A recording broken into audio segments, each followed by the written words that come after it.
როდესაც მოსმენაზე მოდის თანამდებობის პირი, საუბარი უნდა შედგეს უშუალოდ იმ საკითხზე, რაზეც არის ადამიანი მოწვეული, კერძოდ დღეს არსებულ ვითარებაზე, კრიმინოგენული თვალსაზრისით თუ სხვა.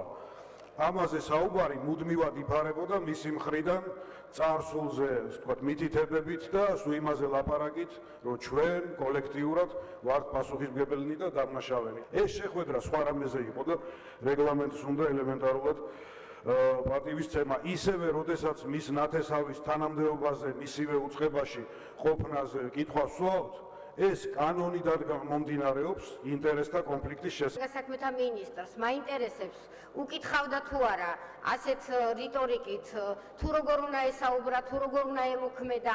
სწორედ მათ დროს იყო, როდესაც ნებისმიერი მიტინგის დროს ადამიანები ქრებოდნენ ელემენტარულად და რამოდენიმე დღე ოჯახები ეძებდნენ და არავინ არ იცოდნენ სად იყვნენ. და როდესაც თურმე შინაგან საქმეთა მინისტრს არა აქვს უფლება, რომ მის სიმამს სიკვდილის დასჯით ემუქრებოდნენ ციხეში და ეს არც კი უნდა გაიხსენოს, არც კი უნდა შინაგან საქმეთა მინისტრის დანიშნულება მარტო ის კი არ არის, იმაზე ისაუბროს 9 წლის განმავლობაში რა ხდებოდა, უბრალოდ 4 თვის განმავლობაში რა ხდება ქვეყანაში, იმაზეც, რომ 9 წლის განმავლობაში რაც ხდებოდა, სამართლიანად უნდა მოხდეს იმის გამოძიება და ნუ აუკრძალოთ და ნუ ასწავლეთ შინაგან საქმეთა მინისტრს. თუ არა თქვენ გყავდათ შინაგან საქმეთა მინისტრი, როგორც იქცეოდა, კარგად იცით. მიხარია და ამაში მას მადლობას გადავხდი ნამდვილად, რომ ჩვენი აზრები დაემთხვა ერთმანეთს. ძალიან ბუნდოვან და ქვეყნისთვის საზეანო პროცესთან დაკავშირებით, რომელსაც შედეგად მოყვა უცებ აღმოცენებული ეგრეთ წოდებული პოლიტპატიმრის სტატუსის მინიჭება ამ ადამიანებისთვის, ისის დამეთანხმა, რომ ამ სიაში ნაჩქარევად თუ საეჭვოდ არ არის გამორიცხული გარკვეული კორუფციული ან რაღაც შინაურული ელემენტების გამოყენებით მოხდა ბევრი ისეთი ადამიანი, რომელიც არ უნდა მოხვედრილიყო და ეს საკითხი არის შესასწავლი, ეს ადამიანები არიან კონტროლზე დასაყენებელი.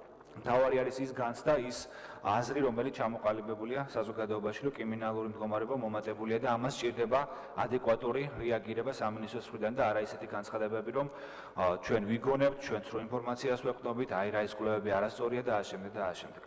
ჩვენ ბუნებრივია მთელი ამ წლების განმავლობაში დაგვიგროვდა სათანადო გამოცდილებაც, პასუხისმგებლობაც იმისა, რომ ამ გამოწვევებს, რომლის წინაშეც დგას ქვეყანა, ჩვენ ერთობლივად